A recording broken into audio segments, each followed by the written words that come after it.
말씀을 봉독하겠습니다. 시작. 그러므로 내가 첫째로 권하노니 모든 사람을 위하여 간구와 기도와 도구와 감사를 하되 임금들과 높은 지위에 있는 모든 사람을 위하여 하라. 이는 우리가 모든 경건과 단정함으로 고요하고 평안한 생활을 하려 함이라. 아멘. 오늘 말씀 제목은 평안을 찾기 위해 반드시 해야 할 성도의 의무라는 제목으로 말씀 나누도록 하겠습니다. 여러분, 우리 개인의 삶은 이제 갑기 독감이 걸리시기도 했지만 그래도 이제 무탈할지는 모르지만 현재 나라의 상황은 전혀 그렇지가 못합니다. 그나마 이제 하나님이 주시는 평강을 누리는 이제 성도와 사역자의 입장에서 그래도 이제 마음이 불편하잖아요, 지금. 그런데 이제 예수님을 믿지 않는 사람들의 마음은 오죽하겠습니까? 어제 보니까는 거기 이제 과천에 거기 이제 사람들이 갔다가 그 중에서 한 분이 그 답답함을 견디지 못하고 안타깝게 생을 마감하는 또 일들이 있었는데, 네, 참 얼마나 이제 하나님 없는 사람들은 참 나라가 어떻게 될까에 대해서 참 많이 걱정들과 두려움 때문에서 밤잠 못 자고 있는 분들이 참 많은 줄 압니다. 여러분, 하나님의 은혜와 평강을 우리가 잘 모르는 사람들에게 있어서 결코 이 시기는 견디기 어려운 시기가 아닐까 싶습니다. 여러분, 지도자들이 자리를 지키고 있을 때는 몰랐죠.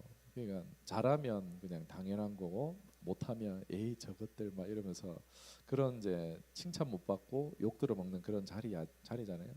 근데 없어 보니까 부재가 돼 보니까 참 세상 이들이 이 자리를 지키고 있었던 것이 소중하다라는 생각을 가지게 됩니다.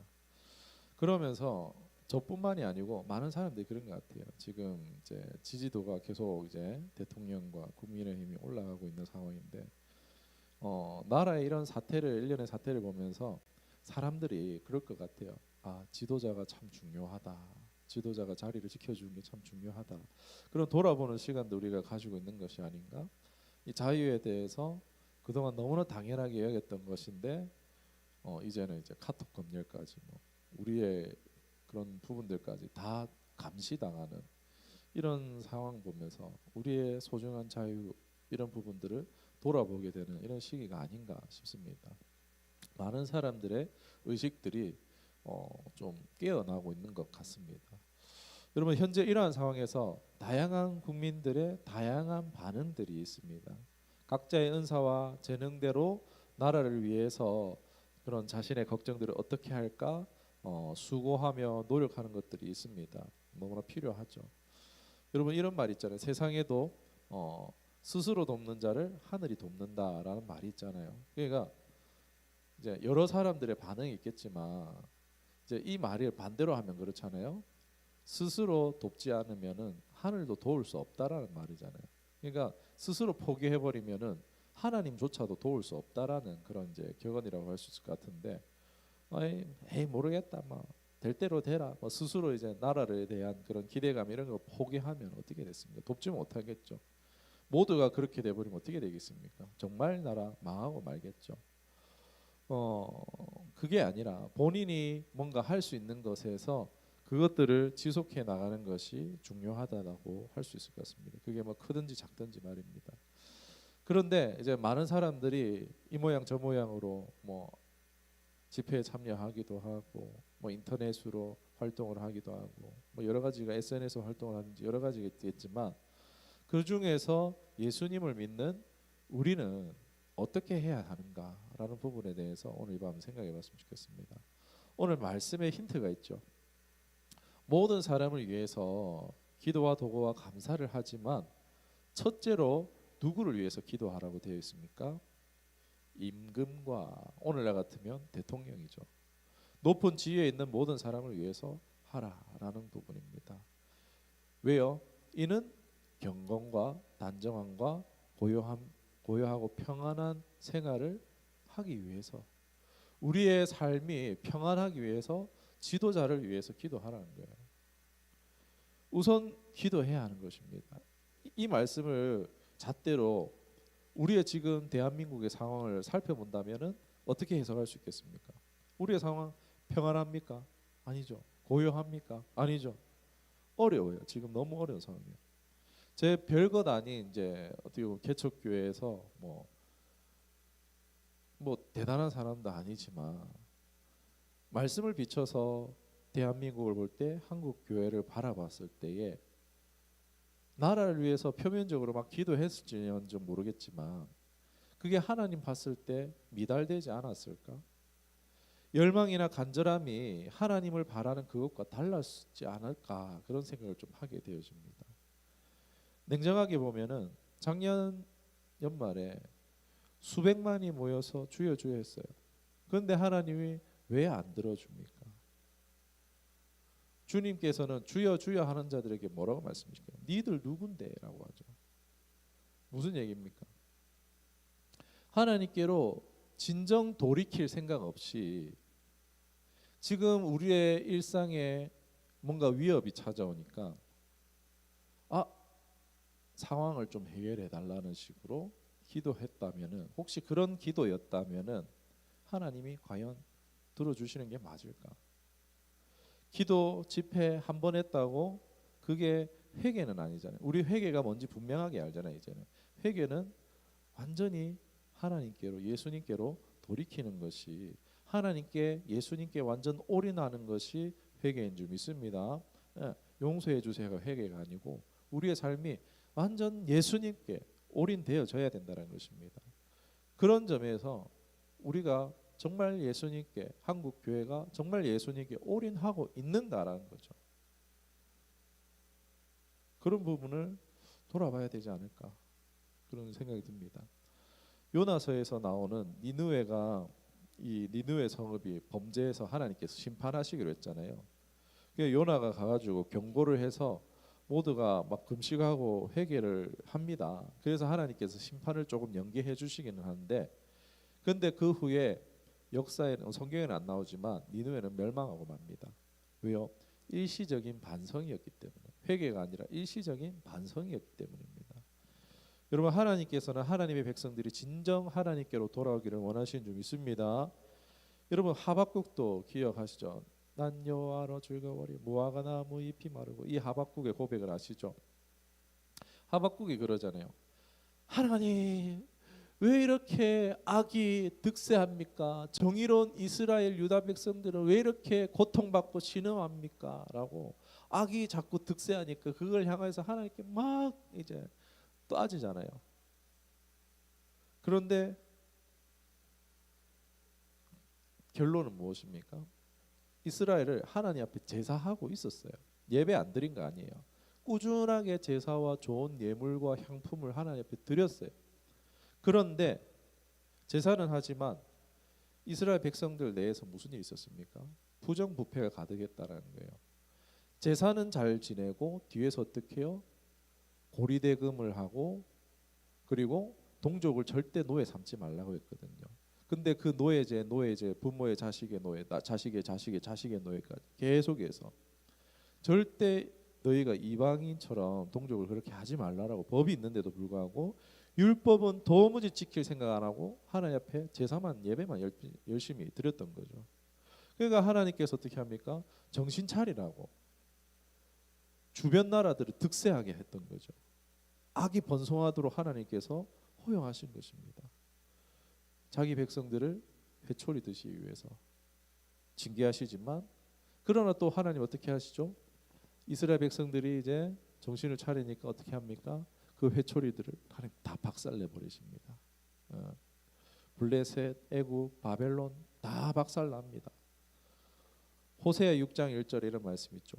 오라 우리가 여호와께로 돌아가자. 여호와께서 우리를 찢으셨으나 도로 낫게 할 것이요 우리를 치셨으나 싸매어 주실 것임이라.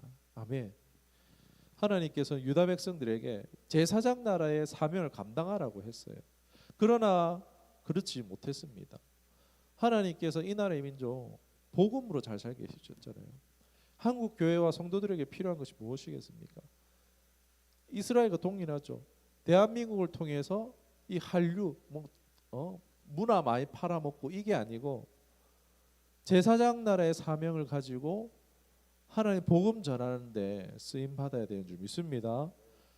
자신의 죄와 세상의 죄를 안고 주님께 나아가야 되는 것입니다. 타락한 마음들, 우상들이 깨어지게 대한민국 교회가 이 사회와 세상을 바라보면서 기도해야, 부르짖어 기도해야 되는 줄 믿습니다. 하나님께서는 분명히 대한민국이 제사장 나라 되게 하기 위해서 복 주셨는데 그런 지도자가 세워져야 하는 것입니다. 나라가 그렇게 하기 위해서는 그런 지도자가 세워져요. 그런데 어떤 지도자를 우리가 원하고 있었냐라는 것입니다. 사람의 입장 다양할 수 있지만 하나님 입장에서 원하시는 지도자의 모습 무엇이겠습니까? 그 나라를 향한 마음이 동일하듯이 그 세워져야 하는 지도자 역시 제사장의 사명을 가진 사람이 세워지기를 원하시는 줄 믿습니다. 너무나 당연한 거죠. 여러분 직접적으로 얘기를 하자면요, 하나님이 대한민국의 지도자로 누굴 세우기를 원하실까요? 저 북한의 해방을 가져올, 북한의 구원을 가져올 대통령을 세우시기를 원하시는 줄 믿습니다. 이런 지도자가 되도록 우리는 기도해야 되는 줄 믿습니다. 아주 직접적으로 해석을 해서 말씀드린 거, 오늘 우리나라 상황에서 여러분 우리가 정말 이 말씀처럼 그동안은 너무 평안하게 신앙생활 해왔잖아요. 지금 앞으로 어떻게 될지 모르는 상황 아니겠습니까? 근데 우리가 단정하고 고요한 중에 평안한 가운데 신앙생활을 하기 위해서는요, 뭘 기도해야 된다고요? 왕을 위해서, 그러니까 대통령을 위해서 이렇게 기도해야 된다는 거야. 대통령이 이 사명을, 제사장적인 사명을 감당할 수 있도록 믿음 주시고, 하나님 이 사람 통해서 북한에 억류된 저 많은 동포들이 해방되고 구원을 얻게 하여 주시옵소서라고 기도해야 되는 줄 믿습니다. 여러분 감정적으로 참 저도 기도하기를 좀 싫어했던 것 같아요. 솔직하게 말해서 저 역시도 지난 대선 때 그 과정을 지켜보면서 막 소문에 막 무당과 연루됐다더라, 무슨 이제 어떤 이제 이단과 연루됐다더라, 막 이러면서 또 대선에 이제 손바닥에 왕자 그리고 나와가지고 이러니까 어떻게 해요? 성도들에게서 정이 떨어지는 거예요. 이 사람에 대해서 그냥 최악을 면하기 위한 차선 정도로 막 그런 이제 아예 마지못해 그런 이제 세워진 그런 모습들이 없지 않아 있어요. 그런 이제 신앙적인 이제 종교적인 의혹들이 계속해서 불거지니까 어떻습니까? 정이 떨어지니까 기도가 안 나오는 거예요. 이거는 이제 모두가 그렇다는 게 아니고 제 입장에서 좀 그랬던 것 같아요. 막 대통령에 대해서 정을 가지고 막 기도하고 막 그렇지 못했던 것 같아요. 성경에서 이것이 의무다라고 말하고 있음에도, 기도해야 한다라고 우리에게 의무적으로 말하고 있음에도 불구하고 저 역시도 막 대통령에 대한 막 그 마음들이 불일지 않으니까 무관심했던 것 같아요. 그럴수록 더 기도했었어야 되는 것 같은데 싶은 그런 생각들이 됩니다. 저도 제 감정 때문에 대통령을 위해서 기도에 소홀했다는 것을 스스로 인정합니다. 그런데 감정적으로 내가 좋으면 하고 안 하고 이게 아니고 성경은 의무적으로 우리에게 요구하고 있습니다. 모든 사람, 그 중에 왕, 지도자들에게 대해서 기도하라는 것입니다. 여러분 종교적인 부분이 걸린다면 어떻게 했습니까? 예수님 믿기를 구해야 되는 거예요. 대통령이 보니까는 어릴 때 목사님이 꿈이었다가 하더라고요. 뭐 그게 어떻게 된지 모르겠지만 그런 인터뷰를 봤습니다. 그런 이제 신앙의 기본기는 있는 것 같아요. 그런데 모르겠어요. 그 뒤로는 이제 제대로 믿음 생활을 했는지 안 했는지는 잘 모르겠는데 그 마음 가운데 예수님이 없다면 하나님 저 나라의 지도자 대통령의 마음 가운데 찾아가 주시옵소서. 우리가 기도해야 될 줄 믿습니다. 그리고 그렇다고 해서 이제 모든 이제 왕을, 모든 대통령을 위해서 기도해야 되냐, 모든 지도자를 위해서 해야 되나라고 생각하는데 그건 아닙니다. 이건 분명하게 알고 계셔야 되는 부분이 바로 적 그리스도적인 지도자를 위해서는 기도할 필요가 없습니다. 성경에서 분명히 말합니다. 대적하라고요. 여러분 모세가 바로 왕을 위해서 기도한 적이 있습니까? 다윗이 골리앗을 위해서 기도한 적이 있습니까? 말씀으로 선포하고 대적했습니다. 예수님이 사탄을 위해서 기도한 적이 있습니까? 없다라는 거예요, 여러분. 그러니까 적 그리스도적인 행보를 하는 지도자를 위해서는요, 기도할 필요가 없어요. 김정은을 위해서 기도할 필요가 없습니다. 여러분. 김정은은요, 적 그리스도예요. 그 적 그리스도적입니다. 쪽복음이 집에서 발견됐다고 구족을 멸합니다. 그게 어떻게 사람이 할 짓입니까? 김정은은요, 대적의 대상이에요. 오늘날 자꾸 이 체제가 무너져야 되는데 자꾸 친하러 가는 교회와 목회자들이 너무 많아요. 아닙니다. 북한 체제 안 무너지면 안 됩니다. 분명하게 무너져야 돼요. 그런데 자꾸 친북적인 그런 체제를 지원하는, 어려운 사람을 돕는 게 아니고 정부를 돕는 이런 교회들, 막 돈을 수천만 원을 수억 원을 지원하고 있는 이런 교회들의 행보들이 있습니다. 어떻게 그게 성경적이라고 할 수 있습니까? 교회가 적그리스도를 도우면 됩니까? 아주 신학적으로 잘못된 겁니다. 이거는 분명히 아시면 될 것 같아요. 적그리스도적인 지도자를 위해서는 기도하지 마십시오. 시간이 아깝습니다. 여러분, 지난 정부 때 코로나 때 교회가 얼마나 공격을 받았습니까? 질병통계청에 통계가 나왔어요. 교회발 코로나는요 100% 중에서 2.61%밖에 안 됩니다. 여러분. 그런데 언론에서는 계속 어떻게 했습니까? 교회가 50%, 교회가 절반을 다 교회에서 나왔다라고 했잖아요. 그런 식으로 정부고 언론이고 교회를 그렇게 탄압했습니다. 그렇게 그 결과가 무엇입니까? 1만 교회가 문을 닫았잖아요. 실제적으로 통계적으로 1만 교회가 폐쇄했습니다. 그 뒤로 교회는 어떻게 하고 있습니까? 계속 죄인처럼 하고 있어요. 지금 이거 저도 참 생각해 보면은 막 교회가 지금 패배주의고 막 해야 할 말을 못 하고 있어요. 지금 이때에 이 상황에서 가장 목소리를 내야 될 사람들은요, 그냥 일반인들이 아니에요. 사실 교회입니다. 교회.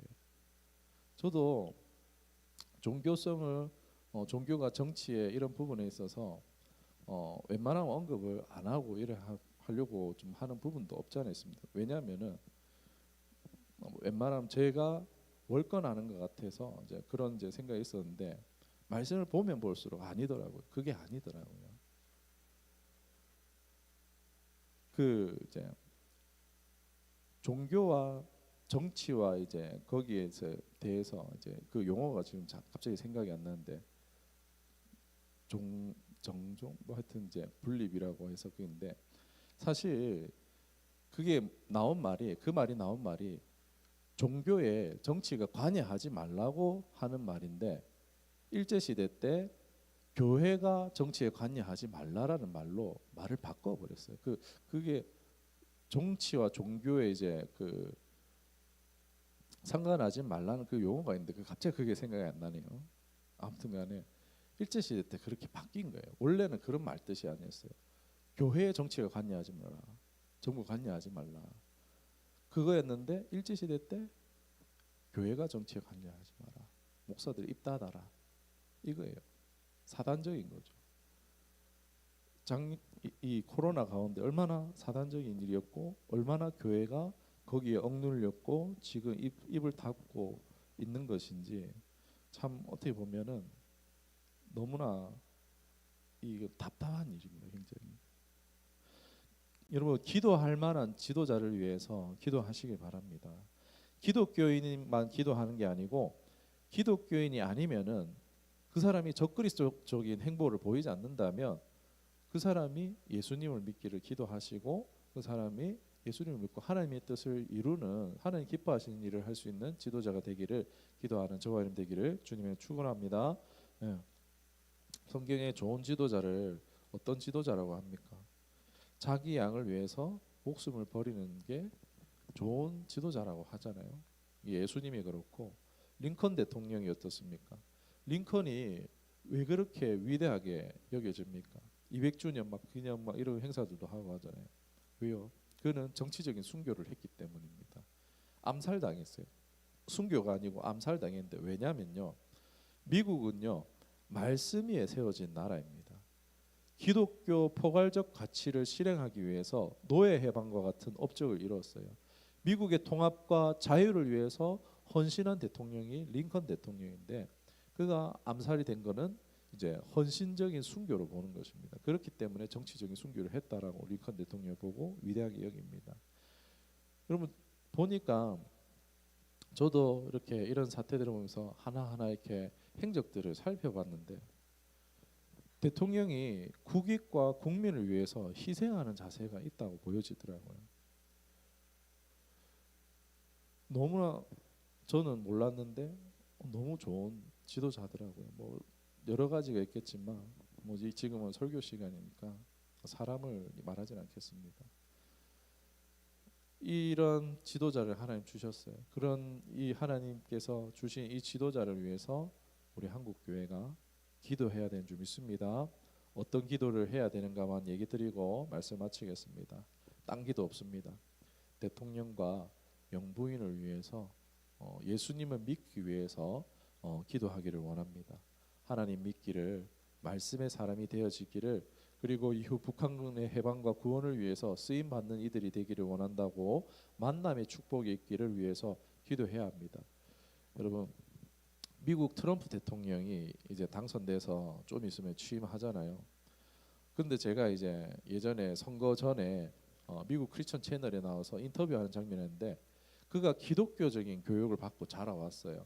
기독교인처럼 살아왔는데 그 크리스천 채널에 나와가지고 MC하고 얘기하는 가운데 이런 얘기하는 거예요. 나는 회개해야 될 이유를 못 느낀다라고. 그래서 자기는 잘못한 적이 없기 때문에 회개한 적도 없다. 막 이런 식으로 얘기를 하더라고요. 저는 그게 굉장히 찜찜했습니다.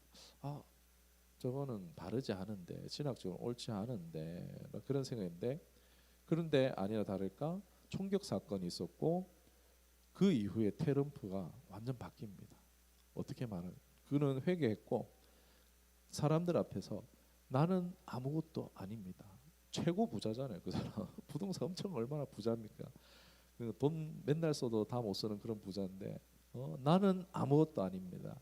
하나님이 가장 위대하십니다라고 공공연하게 고백하는 것을 보면서 아, 하나님께서 사용하시는 종으로 세우셨구나 그런 생각이 들었습니다. 저는 우리나라 대통령도 다르지 않다 생각합니다. 지금 한국의 상황, 대통령의 상황이 너무 암울해요. 체포되어져 있어요. 그 누구도 도와줄 수 없는 상황 아니겠습니까? 지금 뭐 경호처도 없고 관저에 있는 것도 아니고 뭐 관저를 지키던 시민들이 있는 것도 아니고 지금 그의 곁에는 아무도 없습니다. 아내도 있을 수 없는 거예요. 저는 이 상황을 보면서 무슨 생각이 들었냐면은 요나가 고래 뱃속에 3일간을 이제 갇혀 있었던 생각이 나더라고요. 꼭 이제 대통령만 그런 게 아니고 영부인도 마찬가지일 거라는 생각이 들더라고요. 철저히 외롭고 고독한 시간을 가지고 있을 것 같은데 이때가 하나님을 만날 때겠다 이 생각이 들더라고요. 여러분 윤석열 대통령 주일학교 때 목사가 되는 것이 꿈이었습니다. 여러분 윤석열 대통령과 이제 영부인이 이 사람들 의혹들은 있지만 그게 아니고 정말 하나님께서 세우신 하나님 사람들 같습니다. 우리 이 부분에 대해서 기도했으면 좋겠어요. 정말 예수님 믿게 하시고 하나님 이 틀을 통해서 하나님의 뜻을 나타내는 통로가 되기를 원한다고 우리 함께 기도하며 나갔으면 좋겠습니다. 오늘 우리나라 가운데에 자유의 이런 몸부림들이 있습니다.